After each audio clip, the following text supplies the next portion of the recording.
Hi guys, thanks for tuning into the fourth episode of the weekly ArchiNews with me, Pratyay Banerjee.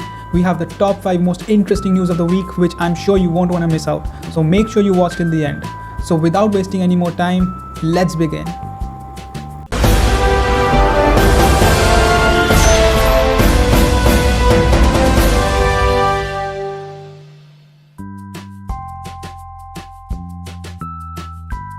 The first news comes from UNStudio, who have created a winning master plan for the Korean National Football Center in Seoul. UNStudio, in collaboration with Johan Cruyff Arena, designed a winning plan for the Korean National Football Center in Seoul. Focusing on health, wellness, science, technology, education, and promoting a healthy lifestyle, the project was selected as the winning design in an international closed competition that took place in March this year. Commissioned by the Korean Football Association, the new state-of-the-art National Football Center in Seoul will take on 2 programs. It will become home to the Korean national team and their trainers, as well as a laboratory for the future generations, helping to foster their careers. Located on around 450,000 square meter site in Seonan in South Korea, the new National Football Center put in place shared facilities for women, men and youth. Designed to cultivate top league players, the project is also a destination for football fans to enjoy the story of Korean football. Housing 2 stadiums and over a dozen sports field typologies, natural running tracks and indoor gymnasiums, the intervention is also linked to a specialist sports medics and treatment centers. The central public plaza, the focal point of the master plan, is surrounded by the 3 main buildings: the museum, the indoor stadium and the outdoor stadium. Well, coming on to the second news, we have Koto's prefab workspace cabin, which is designed for working from anywhere. A slanted window punctures the charred wood walls of this sculptural office designed by the prefab housing designers Koto. The British company, which designs and manufactures modular prefabricated cabins, created Workspace cabin as the first in a series with the New Art Centre Gallery in England.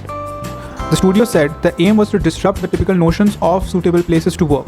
In this design, Koto drew on the gallery's sculpture park surroundings to imagine a workspace suited to a remote natural landscape.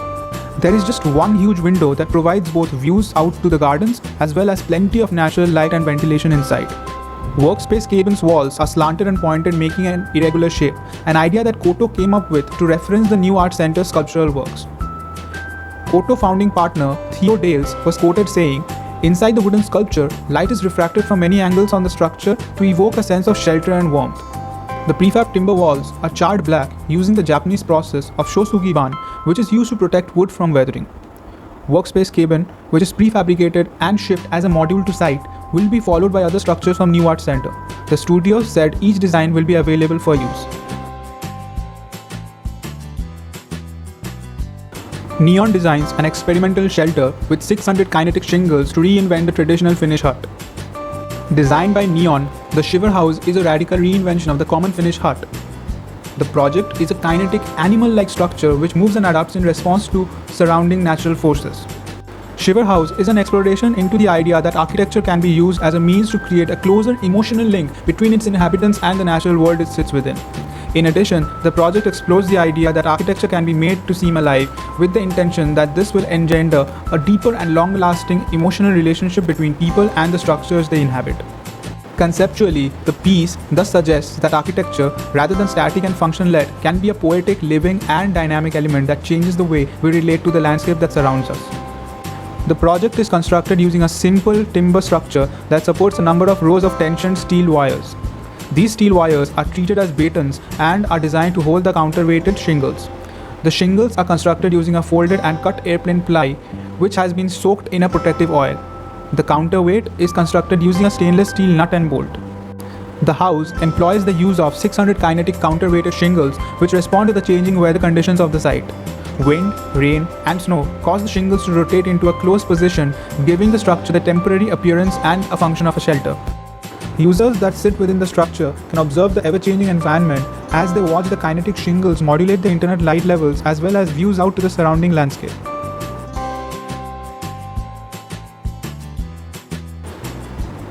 Spiral Tower would be the world's first climate-neutral high-rise attraction. A consortium of Dutch companies has developed a concept for a visitor attraction with passenger cabins spiraling up and down its facade and powered by solar panels and wind. Engineers KCI, electrical specialist Bosch Rexroth, steel experts Hilbrand, and creative agency Northern Light are the 4 companies from the Netherlands that collaborated on the piece of conceptual architecture. Its designers claim it will be the world's first climate-neutral high-rise attraction.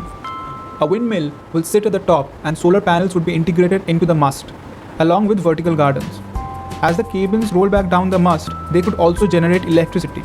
Standing between 60 to 150 meters tall, the spiral tower steel center mast could hold between 4 to 16 cabins.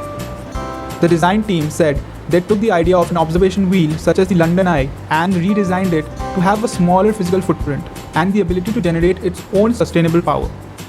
Up to 12 people could ride in each cabin, and the attraction would take between 3 and 10 minutes to corkscrew the riders up to the top and back down again. Northern Light, along with the rest of the consortium, is now looking for a backer to make the spiral tower concept a reality. They estimate such an attraction could bring in between 500,000 and 3 million people a year. The final news, we are going to talk about Plexiglass, which is a protective plastic many are using to combat viral spread. Although chemist and inventor Otto Röhm had first come up with the idea of the Plexiglass in 1901, it still wasn't until 1933 that Röhm and Haas company first introduced it into the market under the trademark name Plexiglass. Also known as acrylic or acrylic glass, Plexiglass is a transparent petroleum-based thermoplastic typically manufactured in sheets. It is a strong, tough and lightweight material with a higher impact strength than glass. It is also useful for outdoor applications due to a higher environmental stability than most other plastics such as polystyrene or polyethylene. Plexiglass is often used for aquariums, viewing ports in submarines, automobile lenses, aircraft windows, lighthouse lenses, and many more. It is also used in a number of medical fields, including for some surgeries, dentistry materials, and eyeglasses. Architecturally, plexiglass can be used for windows and are most often used in skylights due to their easy maintenance, strength, and weather resistance. They are also often used in bathrooms, for example in shower frames, because they are slip resistant and shatterproof, mitigating the risk of serious injury. Finally, plexiglass is used for several more specialized architectural applications as well. Its transmission of sunlight, resistance to breakage, weather resistance, and tendency to collect little dirt makes it ideal material for building both greenhouses and solar panels. So that's all we have for this edition of the weekly ArchiNews. Make sure you hit the like button if you enjoyed, share this with your friends, and comment down below any interesting news which you feel we might have missed out. And don't forget to subscribe to our channel for more architecture related content. See you guys next week, and peace out.